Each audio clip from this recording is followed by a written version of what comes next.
Hello everyone, this is G and I'm back with another video. So, well first of all, hello to everybody. Second of all, come on RJ, come over here. It's Saturday night, it's Saturday night. Say hi RJ. Hi RJ. Okay RJ, go. I'm gonna pay for that later. But I don't care. But hope everybody's well this evening. I happened to just come across this article online after another long day of being dogpiled for an opinion.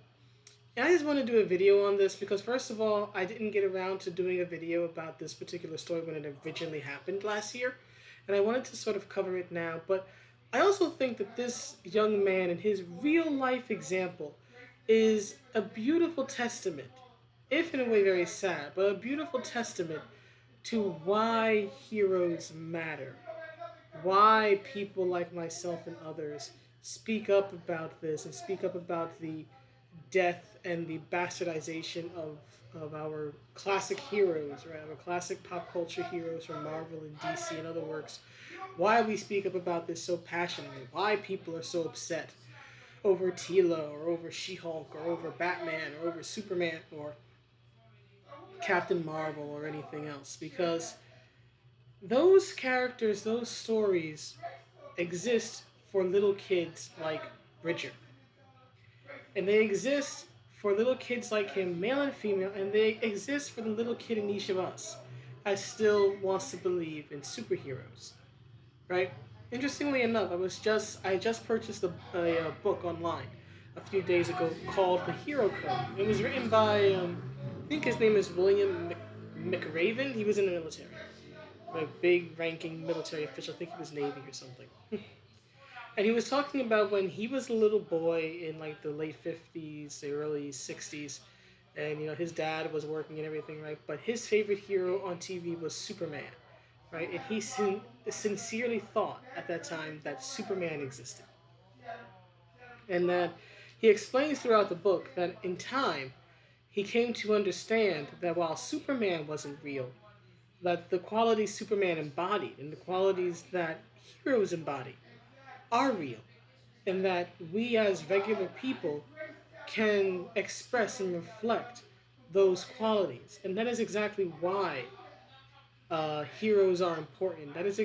Bridger is exactly why heroes, be they fictional or real, there are plenty of real stories of heroes throughout history in different areas of life. There's the military, there's stuff like MLK, right? Different types of heroes, right?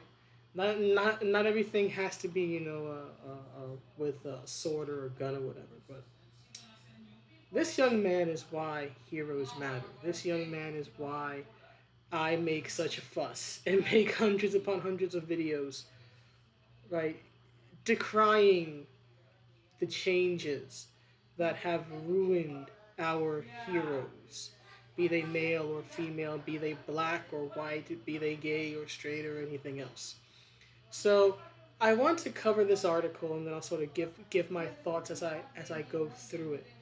Right. So so it says here, hero brother who saved sister in dog attack says he's proud of his scar, and you see Bridger's happy little face there, and a real life superhero shirt. You are indeed a real life superhero, young man. Look at his little sister. Aw. So it says here, a 7-year-old boy hailed as a hero last year when he risked his life to protect his younger sister from a brutal dog attack, is proud of his facial scars and doesn't see himself as special, according to his father. Little Bridger Walker of Cheyenne, I guess Wyoming, needed 90 stitches for the damage to his face after he jumped in front of his younger sister to save her from being attacked by a German Shepherd. He's since undergone multiple procedures, some pro bono, since then on his face, which has reduced the scarring. You, young man, are the real life Thor. You, young man, are the real life Captain America. If anybody on this earth, on God's green earth, under the clear blue sky, deserves to wield Captain America's shield, if anybody deserves to wield Mjolnir, who chooses its wielder based on their courage, I believe, then it is you, young man, because you displayed incredible courage in real life, in real time, under fire. And here's the thing: I, as a 36-year-old brown woman, can relate to Bridger and understand him more than any written character recently. And I'll tell you why. Because I'm an older sister. I know exactly the mindset this young man had because I had that at the age of 7. I still have that nearly 30 years later. In fact, I was talking to my brother recently. He stopped by to visit, and he was talking about how, he sometimes worries about if a girl's ever going to get him in trouble if he and lie on him, right? So my response to him was, if that happens, she better make sure that I never find out, because if I do, somebody going to disappear and I'm going to be in jail, right? I will do anything to protect my brother. There are a few people I will go to jail for, gladly, but he is one of them, right? So that, especially as an older sibling, that urge to protect your younger sibling, I understand that because I've been feeling that for the vast majority of my life, right? I'm the first person who gets to kick my brother's ass, and I'm the first person who will put herself in the line of fire for him. Nobody gets to jerk him around but me, and nobody better hurt him. So I understand that. I understand that protective instinct. And if I was him at his age, if that had ever happened, and I was there, I would have done the same exact thing without a heartbeat. I don't know if I would have lived, but I would have done the same thing. And that is what makes a story, a person, be they real or fictional, relatable.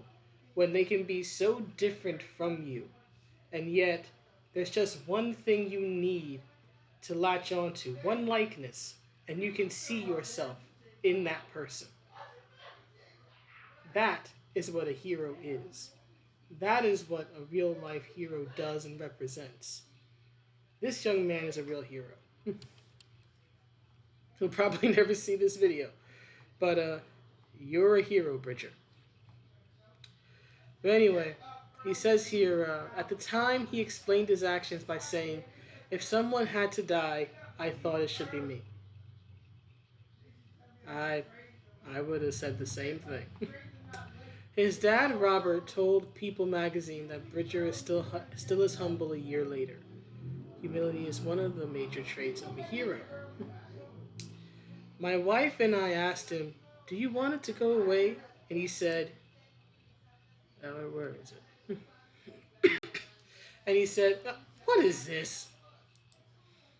And he said, I don't want it to go all the way away. The father of 5 says. Bridger views his scar as something to be proud of, but he also doesn't see it as being representative of his brave act. He just perceives it as, I was a brother, and that's what brothers do. You're an older sibling, young man, and that's what older sibs do. And what's it say here? It's a reminder that his sister didn't get hurt, and that she is okay. It almost bothers him sometimes when he's called a hero, because he thinks, maybe I could have done more to shield her, Robert said. Celebrities, who keep in mind are nowhere near as brave in real life as this young boy. Celebrities, including Chris Evans, Mark Ruffalo, and Brie Larson, as well as strangers all over the world, reached out with gifts and letters for Bridger. As you can see, this is his injuries right after the attack, soon after the attack. And then, of course, this is him at a dermatologist who treated him for free. Says here, uh, it it was certainly unexpected when everything went viral. Robert said, "It's not something we'd ever want to relive. I can only imagine." Yeah, but the light certainly outshone the darkness by exponential degrees. Exactly. That's what a hero does. That's what a hero represents, being that light in the darkness. Chris Evans, his video was amazing and he sent the shield.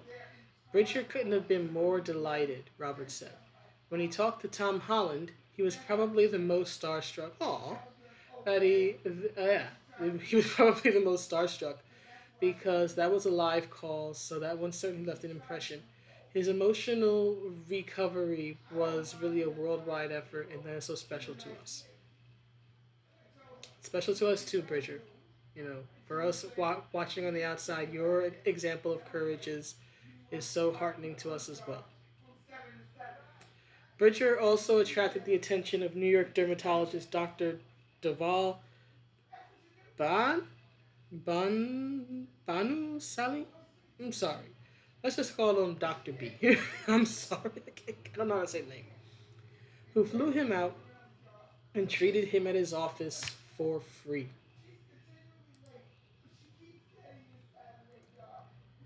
He gave us so much hope, and that is indeed what a hero does.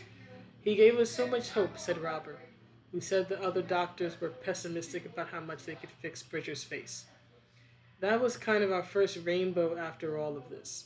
When the pandemic made cross country trips to see Dr. B difficult, Bridger began seeing a doctor in Utah who also helped repair his scars. All of them have since helped reduce Bridger's scarring and made him smile and feel optimistic again, his father said. And that's the end of the story, right? But this young boy, this beautiful smiling face, this young man has had to, through no fault of his own, right? Just through a random act of tragedy in life, this young boy has had to learn such an adult lesson, right? A real lesson, and sadly, that's the thing, right? Real lessons, real examples of heroism are often uh, found in tragedy, right? This young boy had to learn at the age of what, 7 years old. I think he was 6 at the time. It happened last year. That part of what it means to be a hero is that you must be willing to die for another person. In this case, his sister, right? But it's like, on the one hand, it's very heartening, but on the other hand, it is very disturbing that a 6 year old, a 7 year old boy has literally said, if it comes to between me and my sister, I'll be the one to go first. I'll be the one to die. Right? That's a mindset that most adults struggle to develop. That is not a mindset that a 7 year old should have to have. Yet he does. And he does because he looked at the fictional examples that he saw on TV or maybe read in comic books. I don't know. I know they mentioned Chris Evans, so it's most likely the films, but maybe he's read comics too. I don't know. But however he's gotten this message, he at the tender age of 7 years old has learned such an important life lesson. He's learned more than most adults know about what true heroism is. He has the mindset of a hero. He has the heart of a hero. He doesn't see what he did as anything overly special, right? He's humble. He's courageous. He's brave. He has that willingness to sacrifice his life. He's all the things a boy his age shouldn't be, and yet he is. And he is why heroes matter. People always want to talk about, oh, it's just fantasy. What are you so worked up about? It's just fantasy. It's just a toy. It's just for kids. It's just this. It's just that. It's just him. It's just him. It's just his sister. It's just all the kids who are like him, who need a hero in their lives, who need to learn these qualities and hopefully never actually have to put them in action before they are adults. But this young man is the reason why. Even in today's world, we need heroes. For the little 7 year old kids, for the little 7 year old boys and girls, and for the 7 year old that still lives in my heart, in your heart, in the hearts of many, many, many others. That is why we need heroes. That is why we need examples of sincere heroism, right? That's why we need stories of good conquering evil, of people showing mercy and other types of things. This is why stuff like the 80s He-Man show is still relevant and still of value and valid nearly 40 years later, because it taught good life lessons. It taught good morals. Morals don't always have to be a religious thing. You don't have to necessarily follow a certain religious code to be a moral individual, to be in the general sense a good person, right? This is why these things matter. This is why they mattered back when I was a kid. This is why they mattered back in the 80s. This is why they mattered back in the 60s. This is why they mattered back in the 50s and the 40s. Because of little kids like him, who I sincerely hope that from this point forward he grows up to be a heroic young man as he reaches his teenage years, and I sincerely hope that he turns out to be a sincerely heroic adult. So here's to you, Bridger. May your life be blessed, and may you grow up to be big and strong, just like the heroes that you admire. But most importantly, Bridger, may you hold on to your heroism, and may you hold on to that big, big, big heart that is in that tiny little chest of yours. But anyway, that's the video. Please let me know what you think, and I will see you all in the next one. Have a good day or night wherever you are. Bye.